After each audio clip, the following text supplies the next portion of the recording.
So in this episode, we're going to talk about the words that you need to start speaking in your marriage that actually builds trust, that actually builds connection, that actually make you both feel heard, seen, and understood. You don't want to miss this episode. I'm gonna put it in the work. This is your man, Horace Taylor, and we're back for another week, another episode of the Work Behind the Vows.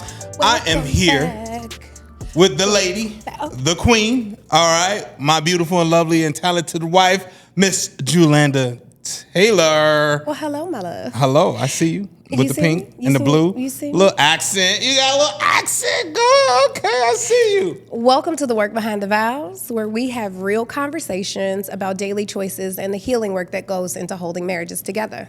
This week, this series is another good one that we have coming. New series just alert for you. Let's go. New series alert. Oh gosh, we are talking about communication, and yes, you've heard communication throughout everything and in all the ways, right? But we're diving deep into talking about things like trust and honesty and how to communicate, how to fight fair, all of the good things that you need to establish a strong foundation in your marriage, okay? So let's dive right in. Yeah, let's do it. This conversation I want to have today, as we talk about communication, is what does healthy communication actually look like in marriage? Look like as in when it's actively happening? Absolutely.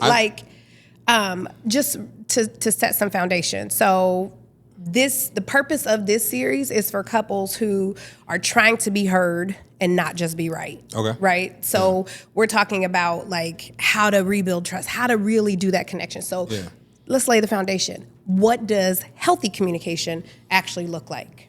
From when I'm looking at it, healthy communication looks like we're able to communicate and I'm able to be transparent without you feeling like I'm attacking you and feeling like you have to defend. But I also have to monitor what I'm saying so you don't feel like you're being attacked, and I don't put you on the defense. I think so that's you just going to do the whole episode in the first sentence. There we go. Boom. All right, so welcome to episode 2.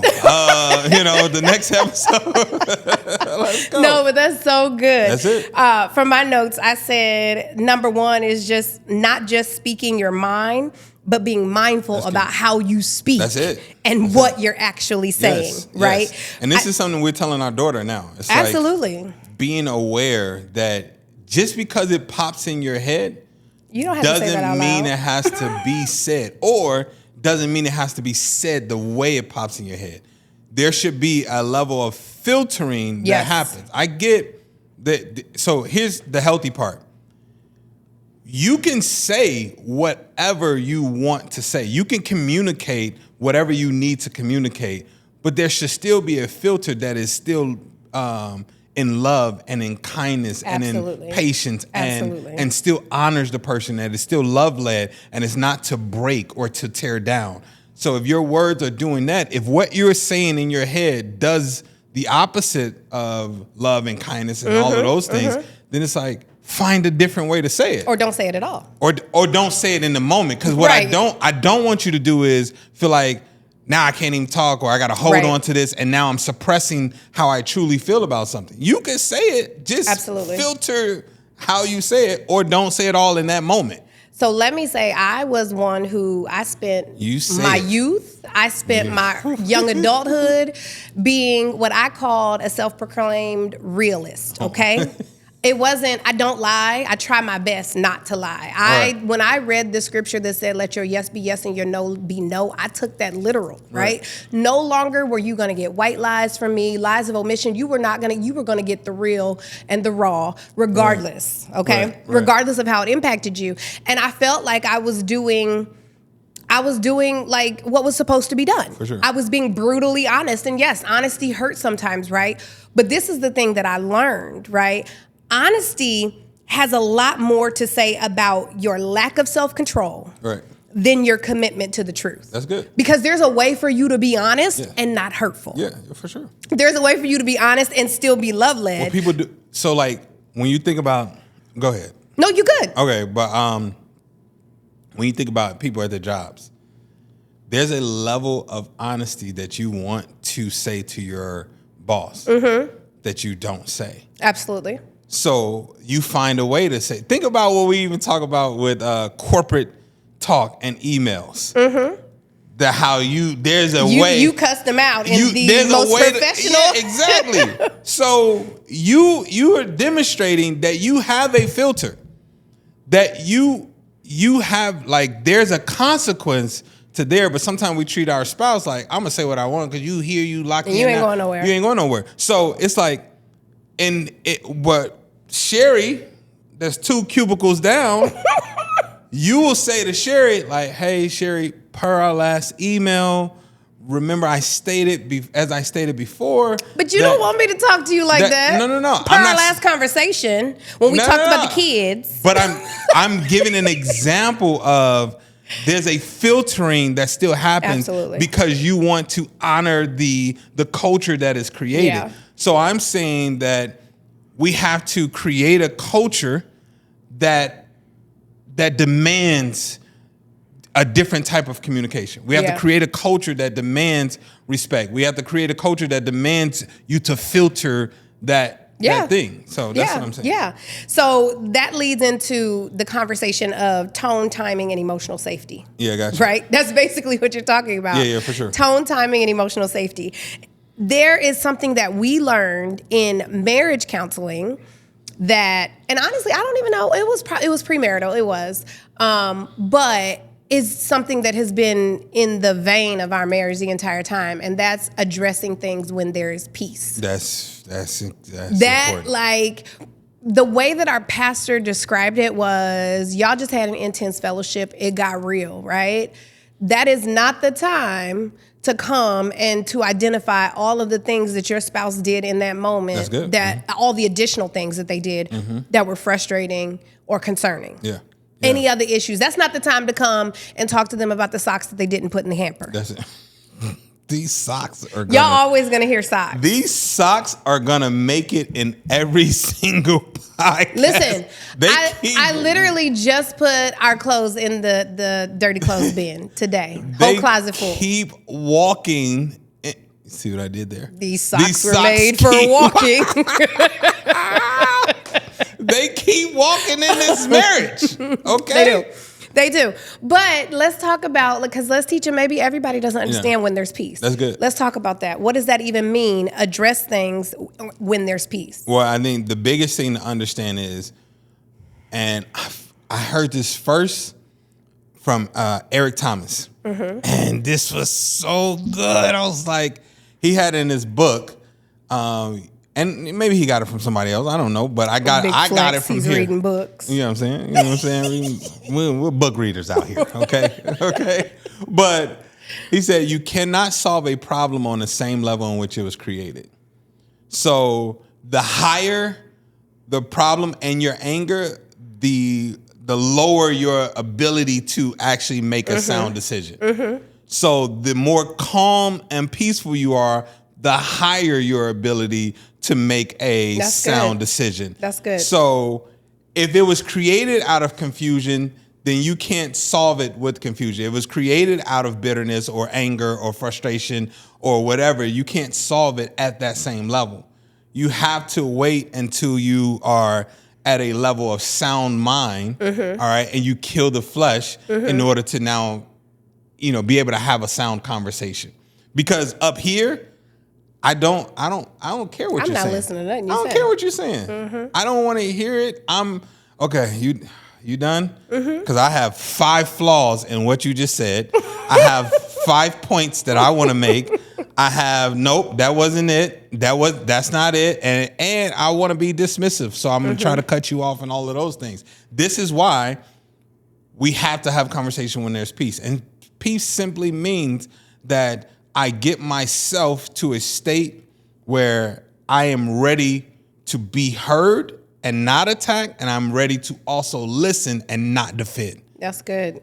That's good. Yes, you know what I'm saying? That is so good. I've been married 17 years. I had a follow-up question, but I'm not going to go there. I think that you dropped the mic on when there's peace. I've been married 17 years. Well, let me say this. Okay. So you've been here 17 years. We just had a heightened situation Does identifying when there's peace? I'm just giving it a generalization. Okay. Hypothetical. Okay. So just had a heightened situation. So does that mean that, because now you just told me we can't talk until there's peace. So now I'm leaving, or I'm walking away, or I'm doing whatever. Yeah.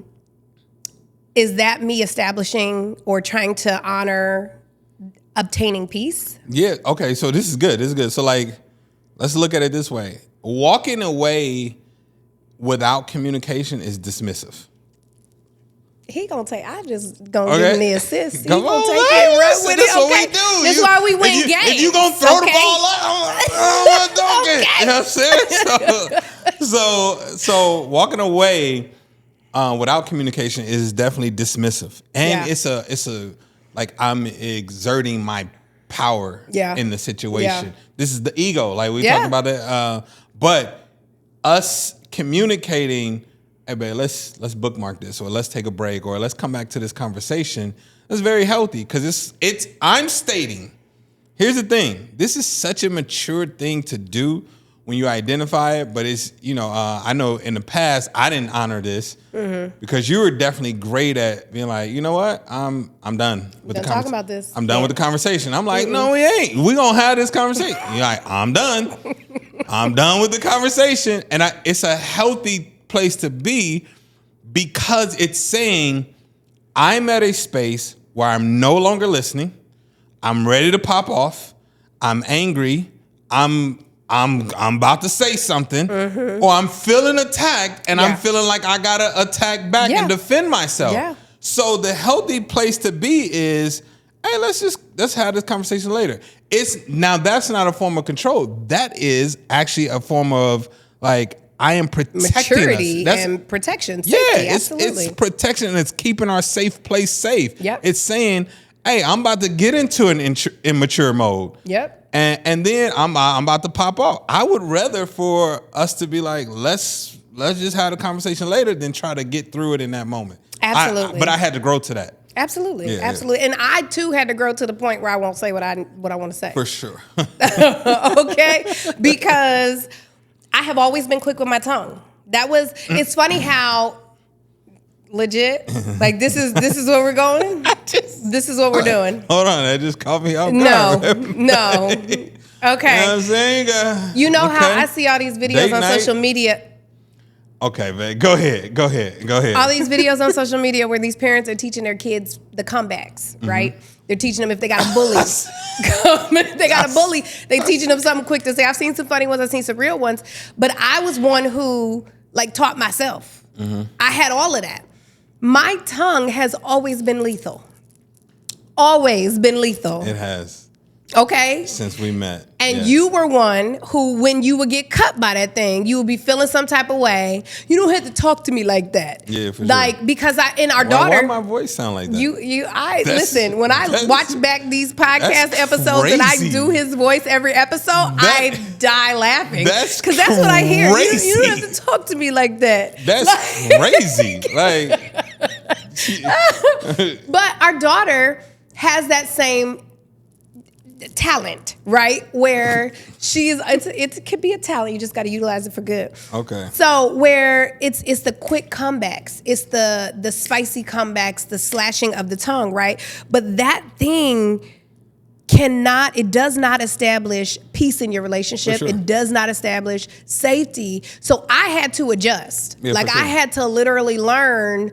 And at first I don't think I did, because even when we were dating, I gave it to you and you thought it was cute. It's funny how. Nah, it was cute then. It was like a little spice. It's funny how those things that you liked in dating, now you married and you want it all to be different, like it's a different person. But you got to think, I'm 20 years old then. Yeah. The things that I enjoyed at 20, like I used to enjoy drinking Thursday, Fridays. Right. We got married, you were 25. So I was 24, but yeah. You were 25. I was 24. You was a month away.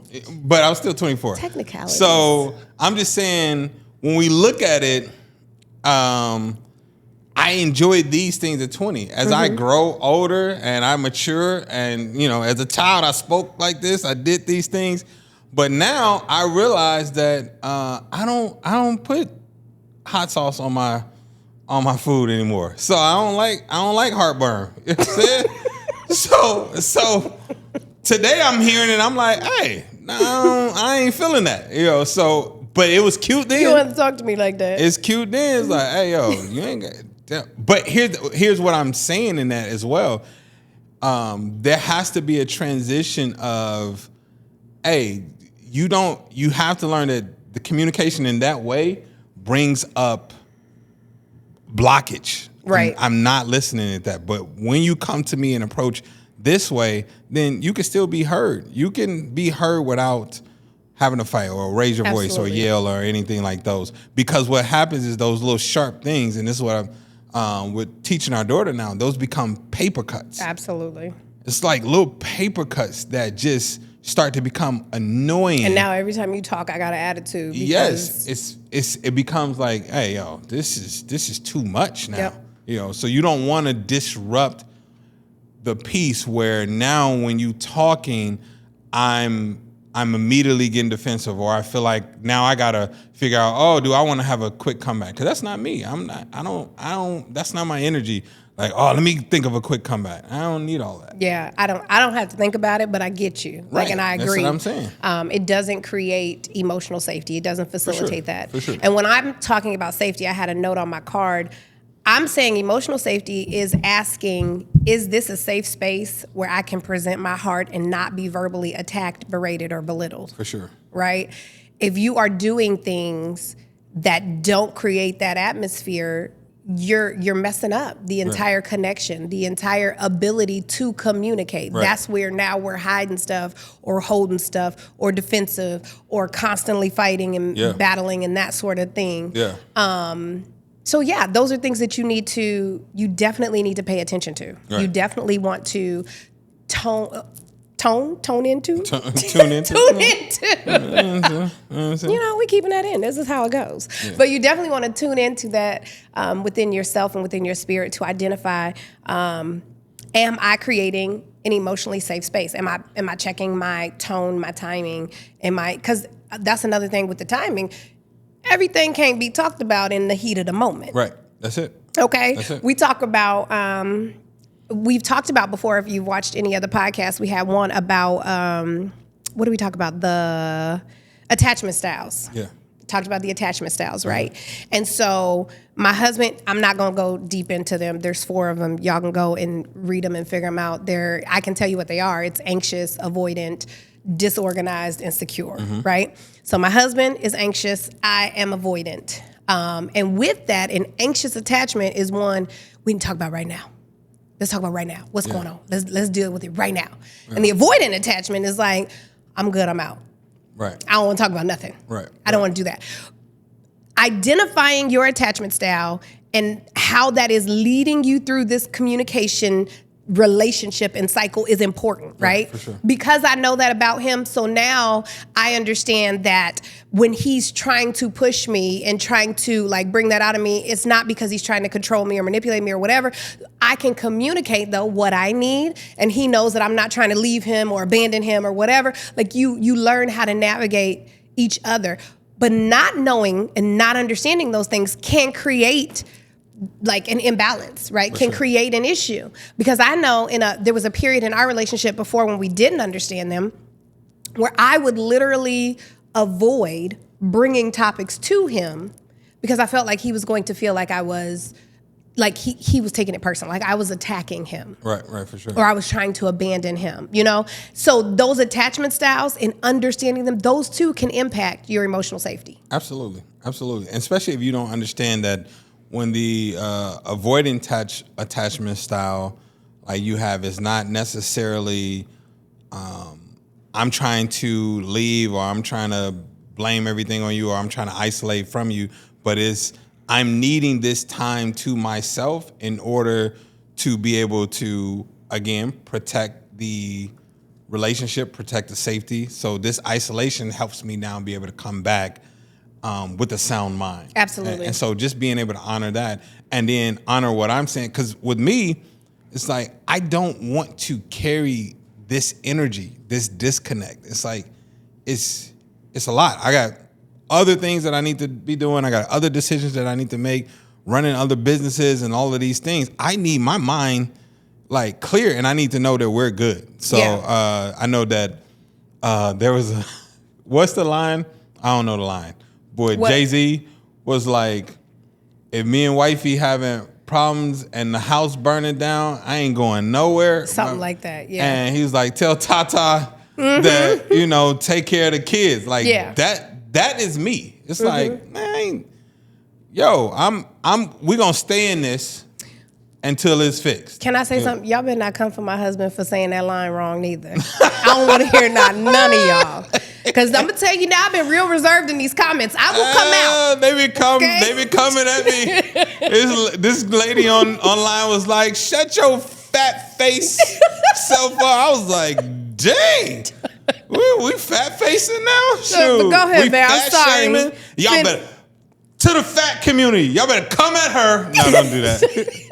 No. Fat people unite. Where we at? No, because it wasn't the fat people. There were already people in the comments who done went to her page and trying to look her up and everything. I know, I did see it. So she had a private page, but no, don't do any of that. Like that's not me. That's not me. I don't want war in that way. So, but I gave her a graceful response. Yes, so, but like you said, sorry I cut you off. So if we ain't good, everything else can burn to the ground. For sure. That's like that. None of, outside of like, it's God, then my spouse. Outside of that, it's like, what else are we talking about? Right. God, my spouse, my kids. What else are we talking about outside Absolutely. of that? If that ain't in order, if my family is not in order, if my connection with God and all of that stuff is not in order, nothing else matters. What else are we having a conversation about? Right. So if you're just tuning in, we are kind of going over what a healthy communication in marriage looks like, right? We've gone over a lot. You're going to have to go back. The next thing I wanted to ask, we're still in that series or that section, is like talking about I feel versus you always. Okay. Yeah. Okay. I gave myself notes. I feel. This the men going to struggle with this one. I feel. This is good. Feels awkward. Yeah. I'm going to be real. And therapeutic. No, both people are going to struggle with this one, for sure. Yeah. I feels awkward and therapeutic, right? But so? Like what I hear you saying is awkward and therapeutic. I was actually listening to a podcast, Simon Sinek, and he was talking about how he hates that when they say, so what I actually hear you saying is, he said, I hate that. I hate when I hear that.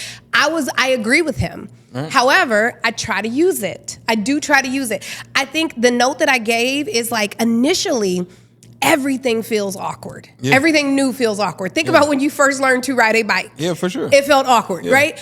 But it's that practice that makes it permanent. Yeah, that's it. That it makes it part of the norm. Everything is awkward until it becomes a norm. Exactly. So like even my our friend Rashard, he does this. He really has this good now where he does it in casual conversation. So I'll be like, bruh, man, I got work out Monday. I got a new trainer and all this. And I said, man, I do not want to. And he starts off, he's like, okay, so what I hear you saying is you would rather be blah, blah, blah, blah. You know what I'm saying? So he's doing it automatically. And that no longer feels awkward. It doesn't feel awkward anymore. So, but I like what I hear you saying, because now, one, that lets me know you're listening. And two, I want to know, how are my words going into, going into your head? How are you perceiving them? Because if I just said something like, I felt this way and all of this, and then you say something completely, it was like, where you get that from? I felt this way, this is. What I hear you saying is you don't like me. Right. It's like, where you get that from? That's not what I said. Yeah, for sure. That's not what I said. So I think it's important that I feel statements are definitely present in your marriage. And here's the difference. I feel statements is about your feeling. It's not necessarily I feel like you're not listening to me. I feel like you're not listening. I feel like you always bring up some stuff. You know what I'm saying? That's good. Yeah. I don't even have that in my notes. That's so good. It's like I feel like you always on your own agenda. Yeah. That's not how you use an I feel statement. That is your interpretation of your spouse's behavior. Yeah, that's good. But when you say I feel, it's like when when you're on that own agenda or whatever, I feel that you don't consider me, or I feel like I'm not considered when you make plans. I was going to say, you insert a feeling. Yes. I feel, I'm not being considered, or I feel left out. I feel left out. I feel unsafe. I feel disrespected. I feel, and then you say what the behavior is. Or I feel unprotected. I feel insert emotion. Yep. I feel insert emotion. Yes. Then behavior. Then the behavior. That creates that feeling. That has me like, this behavior is the one that has me feeling this way. Yeah. So understanding those things. So now this also gives you an alley-oop to know exactly what you're apologizing for. Yeah. And apologizing doesn't mean necessarily I intentionally did this. So there's going to be a moment where I say, "Oh, okay, I'm sorry that I made you feel that way." Yeah, absolutely. That wasn't my intention. Absolutely. Here's my true intentions behind what I was doing, but in no way was I trying to make you feel this way, and I apologize for that. Yep. And the next part we were going into were those generalizations. You always, you never. We've hit this before. Yeah, for sure. It's like you always and you never, and those things, they set the tone for defensiveness. Those are fighting words. Because I don't always do anything. I'm not that consistent with anything in my life. Come on. Okay. And now here's the thing. It's such an easy argument to kill. Because now I only have to prove that one time I didn't do it, and I'm no longer listening. I'm writing my case. My head, like, I'm bringing up my case. I'm about to win this in front of a court of law. Hold on, because you said I always leave my shoes right there. You know what? There was that time. Well, remember when the time when now I broke your always. Okay, absolutely. Yeah. So now guess what? We're no longer talking about the I feel. And what's really happening, we're talking about the always and the shoes that I brought into the situation. Absolutely. And that creates defensiveness. And defensiveness is one of the fastest ways to make your spouse feel emotionally unsafe. That's good. Like, that's period. Like, make them defensive. Your marriage, it's not going to move forward. Yeah, that's There's no communication that's going to happen, right? Because now I'm always fighting. You are no longer on a team. We are now oppositions. I don't want to feel that way in my marriage. I don't want to feel like I always have to defend or answer to this or this to this or this. That becomes emotionally draining. It becomes emotionally overwhelming. Yep.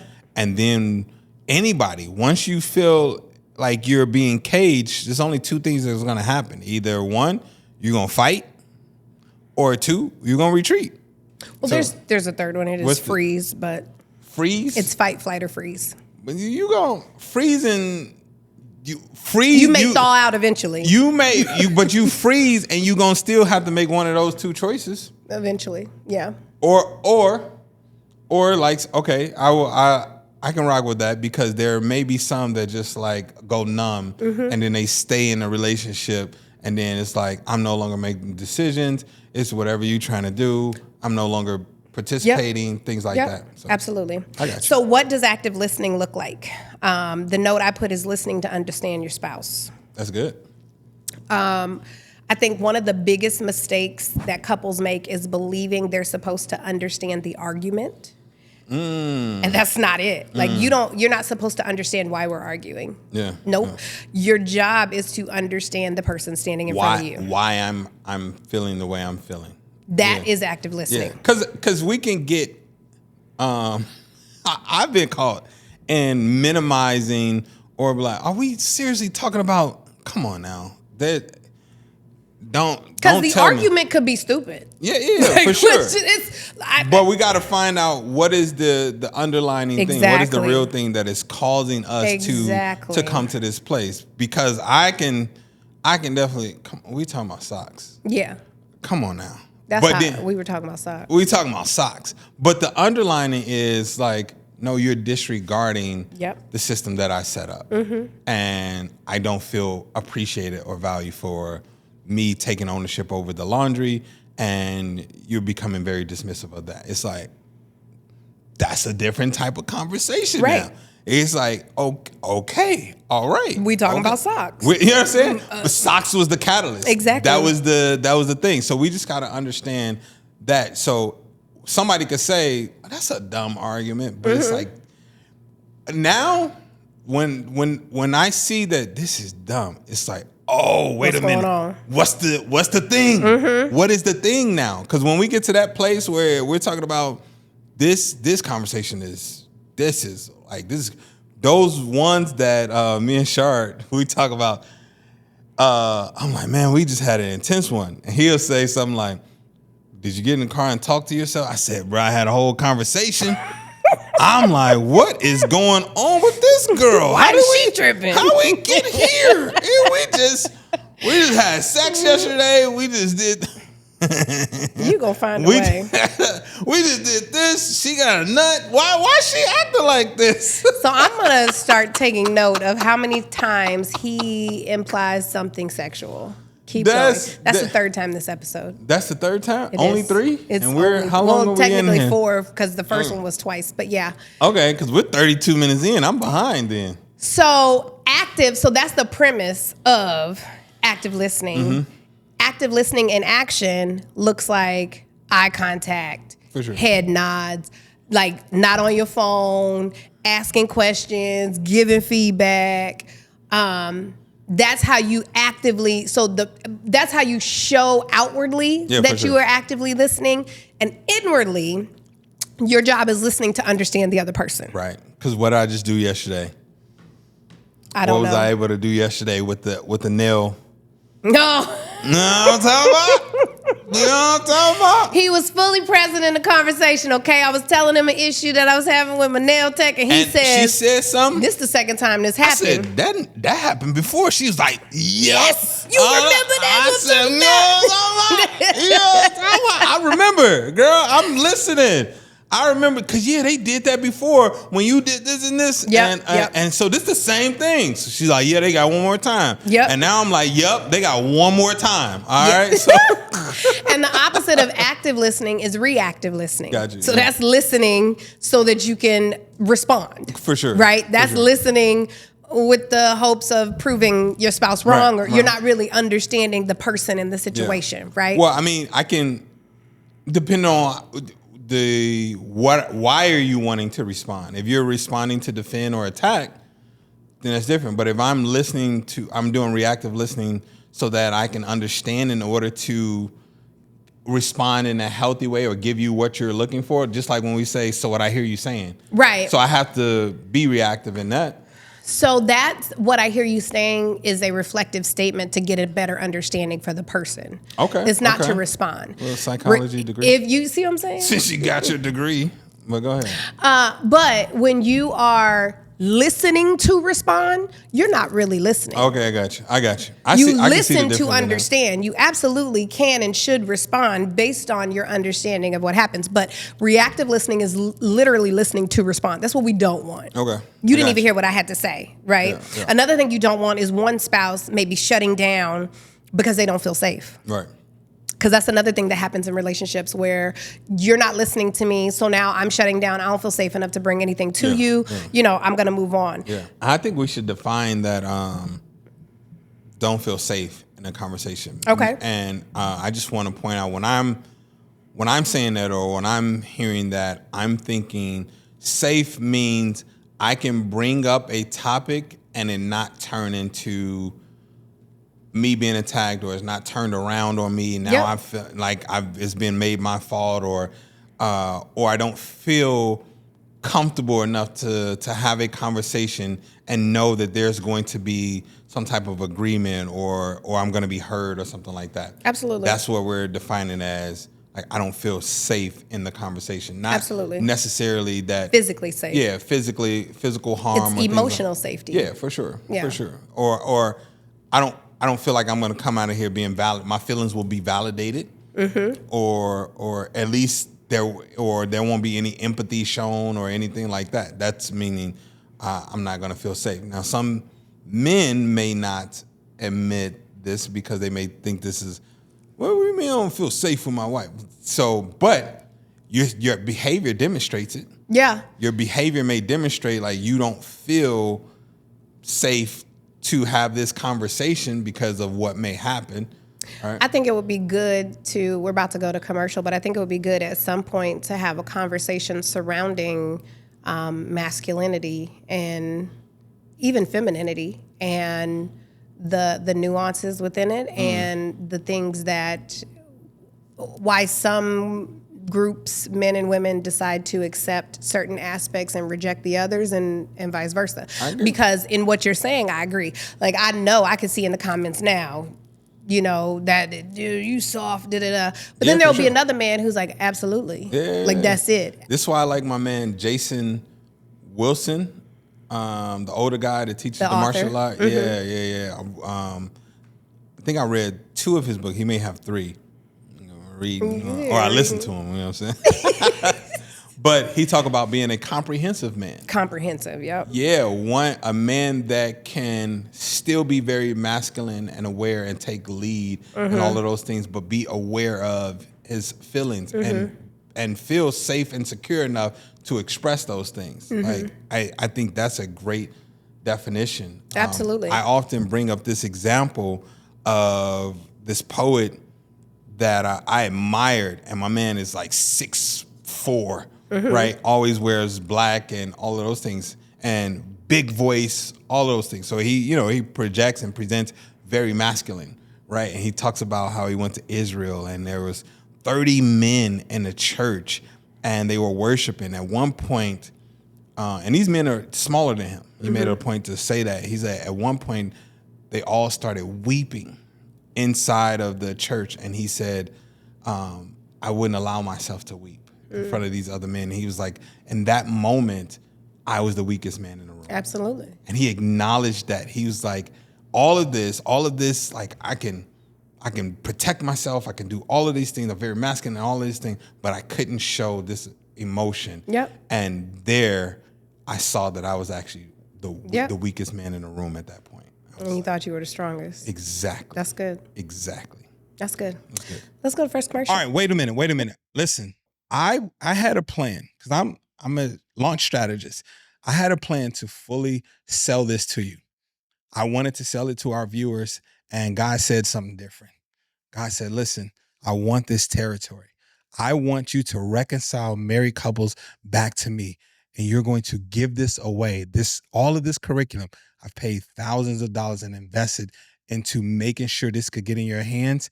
And God said, you're going to do it for free. So that's what I'm doing. You have access to all of our curriculum on how to reset your marriage and do the work behind the vows. You can get that available to you absolutely free right now. Only thing you have to do is click on the link down below that says access the work behind the vows. Okay? The work behind the vows, and you have full access to the curriculum. All right? I look forward to seeing you in there. Welcome back. We're back. And welcome back. I sang that earlier. You can't sing it again. Like that. You got to sing a different one. Anyway, you don't know one. Okay. Don't call it a comeback. We've been here for 39 minutes. Gosh. Okay. So next, I want to lean into a couple of questions. Should your spouse have to understand your intentions? You touched on this earlier because you're like, you hear it and you say, well, I'm sorry that XYZ because that was not my intention, right? Yeah. Should your spouse have to understand your intentions, or are they only responsible for your impact? And which matters more, your intent or your impact? So I'm gonna as you're looking up something, let me say this. I'm gonna give an example because I wrote this example, and yes. Okay, so the wife, that thing hurt my feelings. This hurt my feelings. The husband, well, I didn't mean it that way. Okay. Conversation's over. I see your face. That's what I'm talking about. That, cause yeah. Is that enough? Conversation over. I didn't mean it that way. That's not what I meant. That's not what I said. That's the way you took it. Conversation over. Well, that's the way you took it doesn't work. But I mean, here's the thing. Intentions matter. Mm-hmm.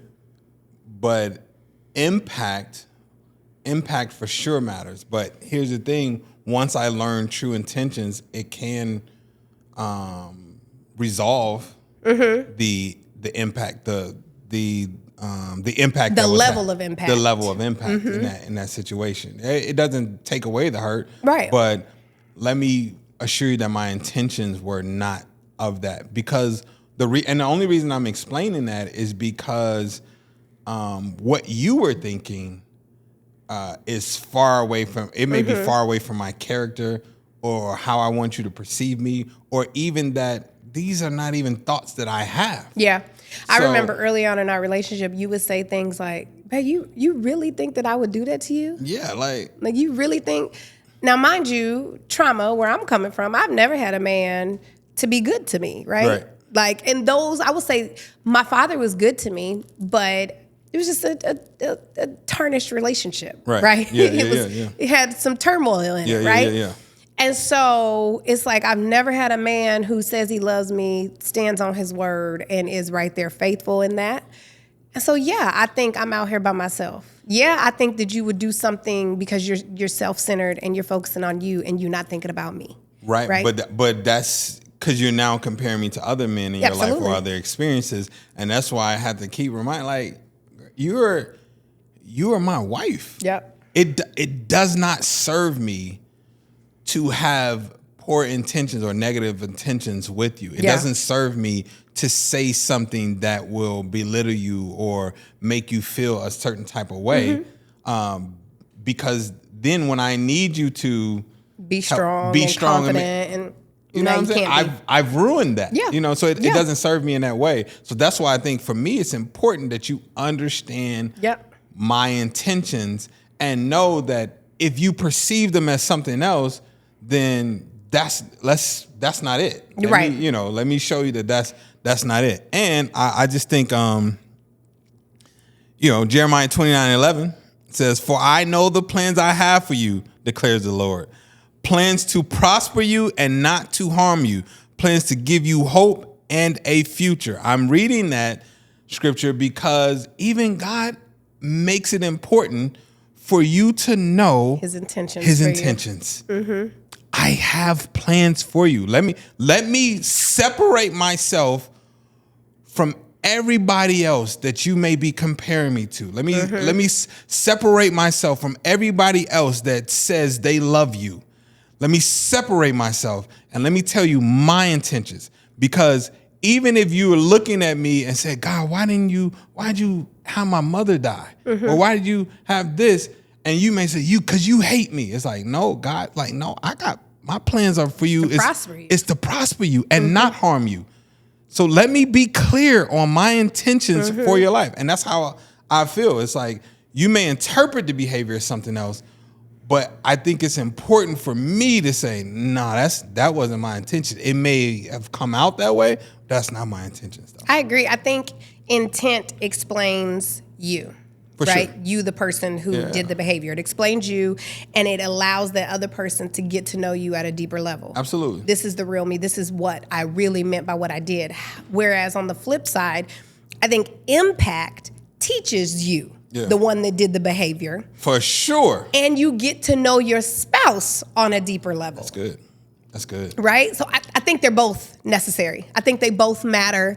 I don't think there's any hierarchy into which matters more. Yeah. I think it's important that we understand that we have to give both of them space. Yeah. We got to honor both of them. Yeah, the impact makes me consider my behavior more. Absolutely. And like you said earlier, so once I know your intent, I can choose to pull back some of the hurt because that wasn't your heart. That wasn't, The key word is choose. Yeah, you have to choose. You have to make a choice.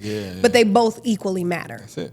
That's good. Okay, that was good, y'all. We're going to go to another commercial. That's good.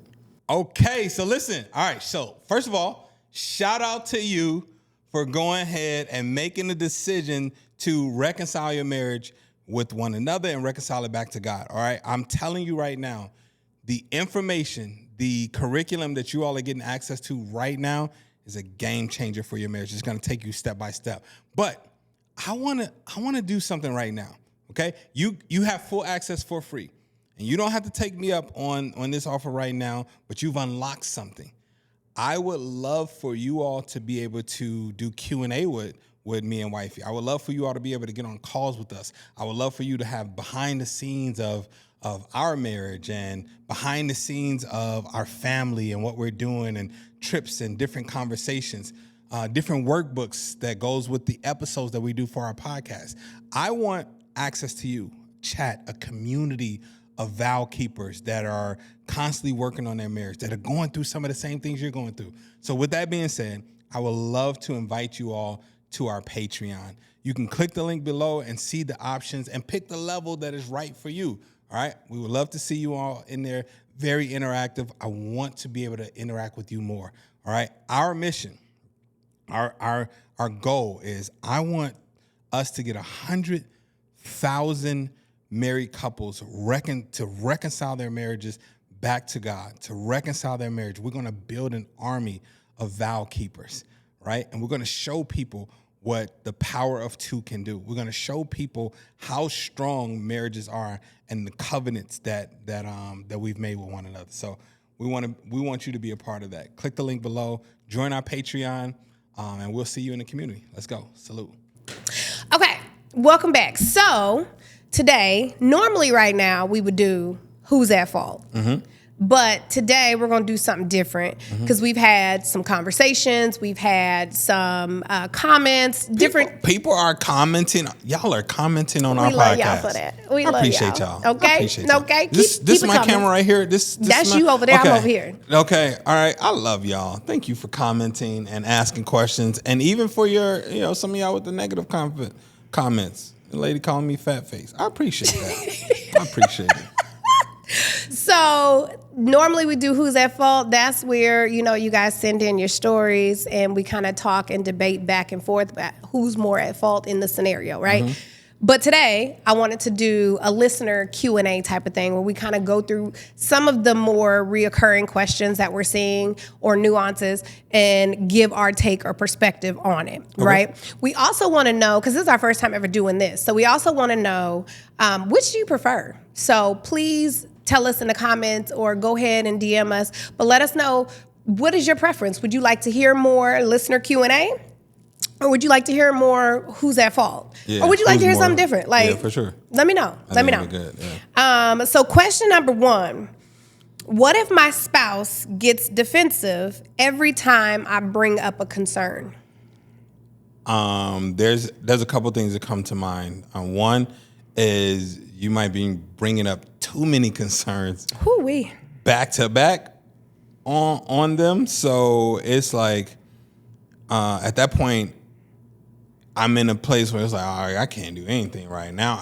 Or I'm feeling attacked. So I'm going to start defending myself. Or it's the words that you're using and the tone in which you're bringing stuff. I think, there was a couple times where I'm bringing stuff, you bringing stuff, and we can both be like, okay, I got you. Cool. Because there's a little gentle reminders. There's nothing wrong with gentle reminders, especially if it's something that we've both agreed on. Cool. That's cool. But if you're belittling me or putting me down or or I'm sick of this or I'm tired of this, it's like that. Those are nagging terms, so that makes me like, you tired of what? Or you every time I ask for support, you never, it's like every time. Now I'm gonna focus on, I supported you with this and this. You see what so it's how you present. Presentation is everything. Absolutely. For me at least.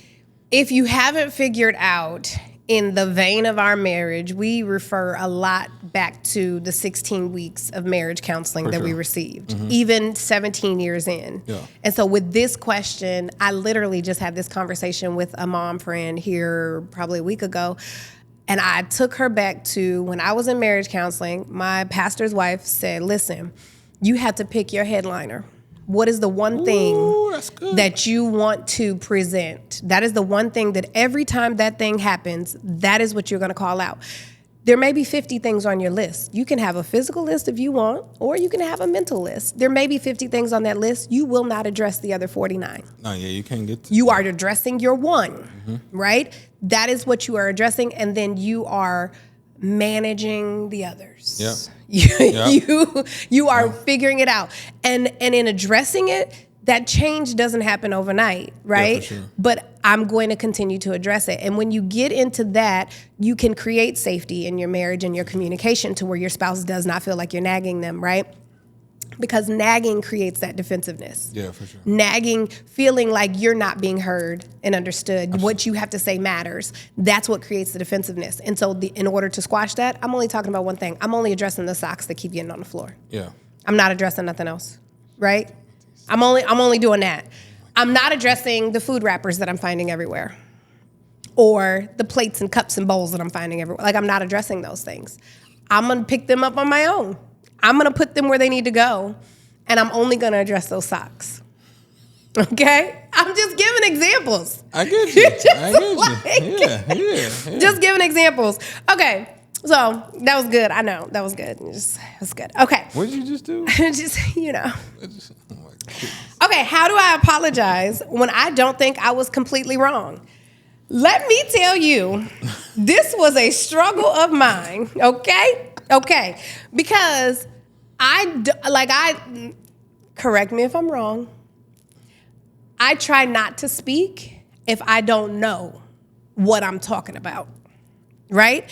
And to know means I have learned, I have read, I have had conversations. Like, I've done a little bit of research to know about the topic that I'm talking about. So for me, it was a struggle when we would have intense fellowships. He's bringing something to me, and I'm like, I'm not wrong in this, though. You are. Mm-hmm. It was a struggle for me to then apologize.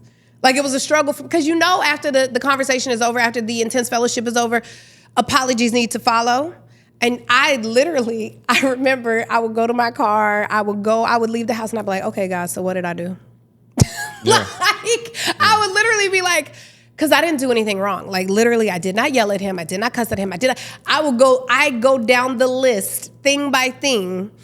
Now, the one thing without fail that happens is the Holy Spirit will be very glad to show you the area that you can apologize for. In every communication, there is always some space that you can apologize for. Yeah. Even if it is something as simple as, I apologize that I didn't communicate my heart to you effectively. Right, for sure.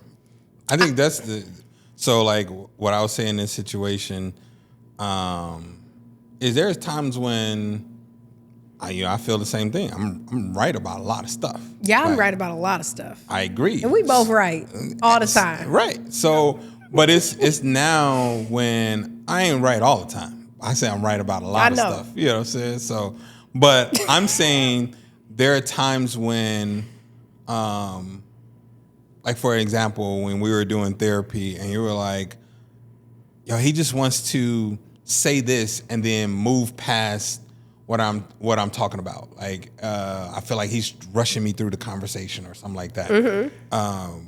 That's something to apologize for. Yeah. That's dismissive. Absolutely. So there may not be an apology that in here where it's like I cussed you out or I did wrong.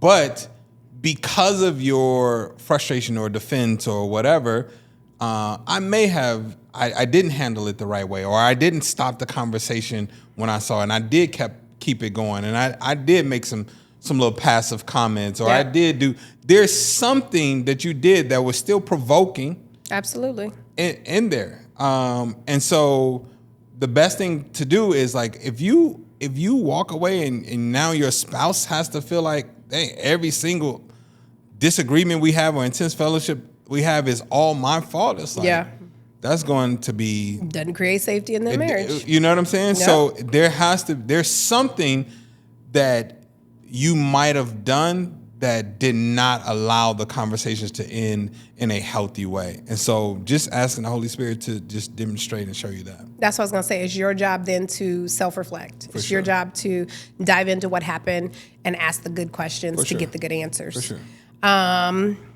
How do we rebuild emotional safety after we've hurt each other? Sex. Not true. That could be the fifth time, but that's not true. But that may not be true for you. It could be true for certain people where it's like, let's have sex. All right. That's why there's the term of make up sex. Right. But it's how do you rebuild emotional safety after you've hurt each other? Yeah. Well, I think in rebuilding emotional safety is, one, you have to have a process of reconciling. Mm-hmm. I need to hear that you actually understand why I'm feeling the way I feel. Right. And I want to hear that, hey, my goal is to not do that again. Yeah. And because you're human, it may happen again, but I know that your intentions are not for it to happen again. You're acknowledging that wasn't cool and all else. So to hear that is one thing, mm-hmm. That truly helps with the emotional safety. But two is like, how do we start this process of implementing new policy and procedure? Y'all heard us talk about this. I'm going to implement the safeguard to make sure, hey, you know what? Next time I'll just do this instead. Or when we get into this situation, let's make sure to do this. That's like, okay, you heard me, and now we have a plan. I feel really good about that. Yeah. So that would be two things that I would say. Yeah, I think it's about choosing new behavior. So not repeating whatever behavior it was that broke the emotional safety, and then working to consistently exhibit that behavior. For sure. That's how you rebuild. Yeah. That's how you rebuild that after the hurt. Last question: how do we stop having the same argument over and over again? You change the behavior. That's it. That's it. You change the behavior. Yeah. Like, if it's the same one over and over and again, somebody's not willing to change the behavior. Somebody is rejecting the change. That's somebody good. Is in a state of rebellion. It's like, and you're not wanting, or the only other thing I can think of is you all have not come to an agreement on what the new behavior is to be. Exactly. Yeah. You don't have a system in place of what that new behavior should be and how you want to do it. Okay, so final thoughts on this episode, talking about healthy communication. It was a good episode. Yeah, I think the goal of communication is understanding, and then nothing else matters. And y'all know I'm a goofball, so when I wrote this note down on the card, I literally said, what I need from you is understanding. Hey. I literally sang that. It was like, okay. I don't know any other lines. How can we communicate if you don't hear what I say? I'm telling you, they had it. Okay. Prophetess Escape. They had it.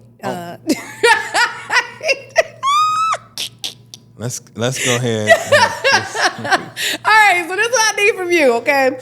Tonight, take 10 minutes just to ask your spouse, how are you really? Yeah.